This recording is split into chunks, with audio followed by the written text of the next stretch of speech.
compagnon. Le compagnon du Coran, c'est qui? Ben, c'est pas celui qui lit un mois sur 12 de l'année. Le compagnon du Coran, c'est qui? C'est celui qui lit le Coran durant toute l'année. Ça, c'est clair. Et on terminera avec la sadaqa. Donner beaucoup de sadaqa. Si on a les moyens, on donne.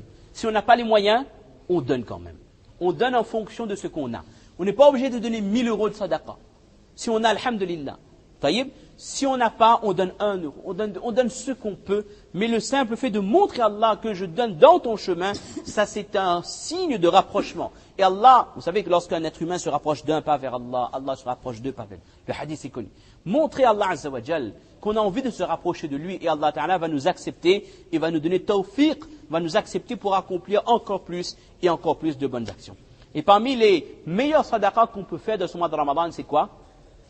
Donner à manger à un jeûneur. Si mon frère Mustapha rompt le jeûne avec moi et que par chance, on ne dit pas ça par chance, par taqdir, il va rompre le jeûne avec la date, le tamr, les dates que j'ai amenées, mais Allah me récompense pour mon jeûne, Inch'Allah, et Allah me donne l'équivalent de la récompense que Mustapha va avoir durant cette journée de Ramadan, sans qu'il ne perde quoi que ce soit. C'est magnifique, mes chers frères. Donner à manger aux pauvres, ça vous permet d'avoir l'équivalent de leur récompense. Un geste simple. On peut cumuler quantité de bonnes actions, de thawab durant ce mois de Ramadan. Taïb, mais j'allais passer une petite annonce, mais ça ne se fait pas. De notre côté, dans les quartiers pauvres du Moufia, parce qu'il faut le dire, c'est des quartiers pauvres. Taïb, on organise des iftars. Si quelqu'un veut contribuer, veut apporter quelque chose, Allah vous récompense. Ça, c'est des quartiers où les gens sont masakin. Taïb, si quelqu'un aide, subhanallah, récompense les gens. Hada. Également, parmi les actions, les sadaqas, qui sont d'une manière générale les meilleurs, c'est les sadaqas jariya, les waqf, qu'on appelle ici les wakaf. D'accord? Donc les wakaf, c'est quoi? C'est vous donner quelque chose dans le chemin d'Allah. Par exemple, je vais acheter un lot de Coran et je dépose dans la masjid, avec l'accord des responsables bien sûr, et chaque personne qui va lire le Coran, jusqu'à ce Coran soit détruit, jusqu'à la fin du monde, je vais obtenir, Inch'Allah, l'équivalent de leur récompense. Ça c'est magnifique, ça mes chers frères. Et c'est à la portée de tout le monde. D'accord? Qu'Allah nous accepte pour faire ce genre de bonne action. Alors, qu'est-ce qu'on doit faire également? Bon, là, c'est un peu plus complexe et là, on ne va pas rentrer dans les détails. Ben oui, principalement, abandonner le haram. Il ne faut pas que le Ramadan soit un mois comme les 11 autres mois de l'année, sauf que je ne mange pas, je ne bois pas. Non, c'est pas ça le Ramadan. Si je suis capable de supporter la faim, quand on a faim, qu'est-ce qui se passe? Quand on a très faim, on a mal à l'estomac. Et parfois, on se coupe de faim, on a mal. Si je suis capable de supporter ça pour Allah et je ne mange pas, ben, quand il y a une jolie fille qui passe, est-ce que j'ai mal aux yeux si je ne regarde pas? Est-ce que quelqu'un peut dire non, mais regarde, parce que s'il ne me regarde pas, mon yeux brûle? Non, c'est pas possible ça. Je ne souffre pas par le fait de m'abstenir de ce qui est haram. Mais alors que là, je souffre, le fait de ne pas manger, mais la logique c'est quoi? Si je suis capable de supporter les douleurs de la faim pour Allah, je dois être capable de supporter le simple contrôle de mon regard, le simple contrôle de mes paroles, le simple contrôle de mes faits, de mes gestes, etc., pour Allah subhanahu wa ta'ala. Durant ce mois, je dois développer, ça c'est des trucs un peu plus techniques, plus spirituels, développer en moi le muraqabatullah, la pensée d'Allah. Le muraqabatullah qui amène vers le taqwa. C'est quoi le muraqabatullah? C'est en permanence, je pense qu'Allah est là et Allah me voit. Quand je dis Allah est sur son arsh, bien sûr, je dis qu'Allah Ta'ala me voit. Chaque fait, chaque geste, chaque parole que je vais prononcer, Allah Ta'ala me voit.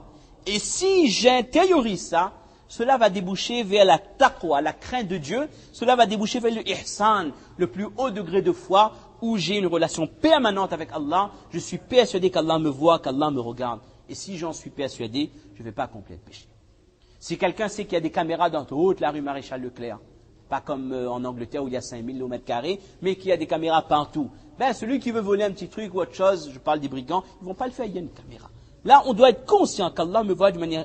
Demandez à un enfant qui a jeûné, un enfant qui n'est pas lire. Demandez à un enfant, ben écoute, quand il y a des récréations, bois un petit peu de l'eau, alors mange un petit goûter en cachette, ferme dans une toilette, mange un petit goûter, quoi, écoute, qui sait, waouh, papa, il voit pas, maman, il voit pas, non, il sait que non, ça c'est carême, ça, Allah, il connaît.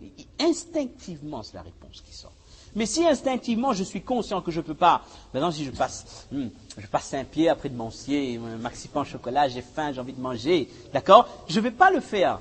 Même si je prends, je dis ça c'est pour après iftar et puis je vais front de mer, je mange en cachette. Pourquoi? Je sais qu'Allah me voit, je ne peux pas me permettre de désobéir à Allah.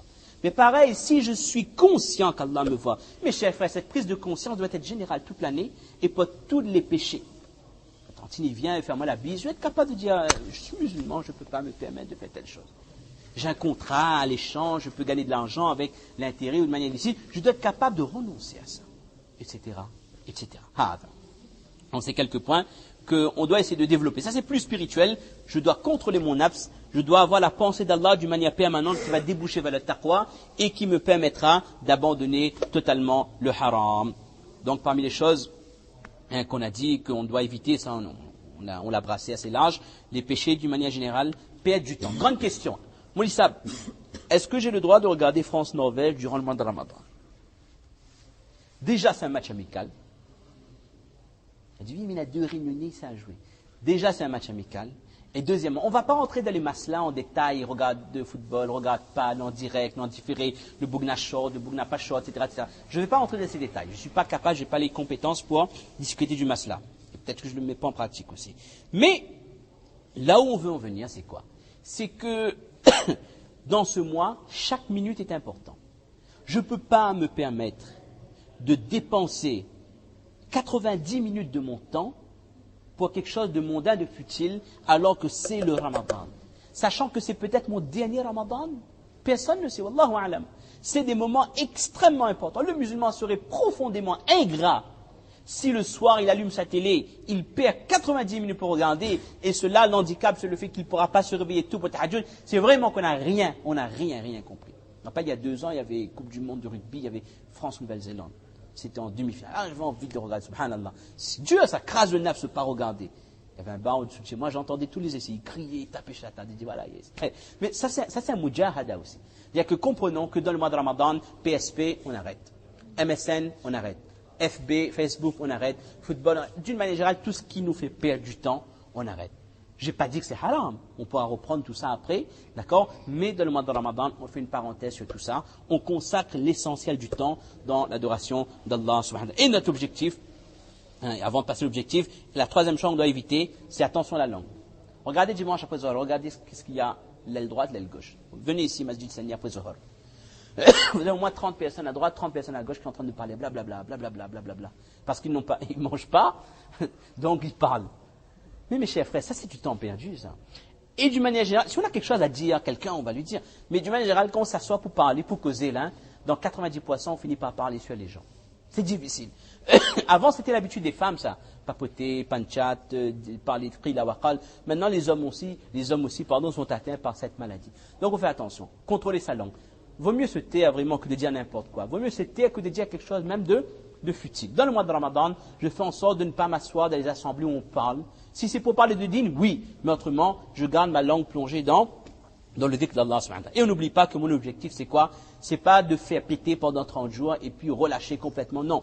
Mon objectif, c'est quoi? C'est de m'appliquer dans le mois de Ramadan, en demandant à Allah de m'accepter pour faire les bonnes actions, en demandant à Allah de m'accorder la piété, que ma foi augmente de jour en jour par le biais des actions, que je me rapproche d'Allah, et enfin, demander à Allah de m'accepter pour continuer à accomplir ces bonnes actions avec constance, avec istiqama. Pour que, après Ramadan 2010, je sois un musulman qui a un niveau de foi et de pratique supérieur à ce que j'étais avant ce mois de Ramadan. Qu'Allah nous accepte, mes chers frères, qu'Allah nous accorde la santé pour jeûner ce mois de Ramadan, pour faire les qiyamul layl, pour se réveiller pour les suhour, pour les tahajjud, pour accomplir les bonnes actions. Qu'Allah nous accepte pour les amal et salihah, qu'Allah nous fasse ressentir le ladha, le plaisir, la jouissance qu'il y a dans l'adoration d'Allah subhanahu wa ta'ala, qu'on ait envie d'adorer Allah subhanahu wa ta'ala, et qu'Allah nous permette de changer nos vies, de prendre les bonnes décisions, d'arrêter les péchés qu'on accomplit de manière régulière, et de prendre vraiment le sirat mustaqim, le droit chemin, et qu'on comprenne que ma vie, c'est pour Allah. Je vis pour Allah, je meurs pour Allah, et mon ibadat, c'est hatta ya'tiyaka al-yaqin. J'adore Allah jusqu'à ce que Malika al-Maut reprenne mon âme. Et là, après, c'est fini. Subhana rabbika rabbil izzati amma yasifun, wa salamun ala al-mursalin, walhamdulillahi rabbil alamin. Jazakumullah khair.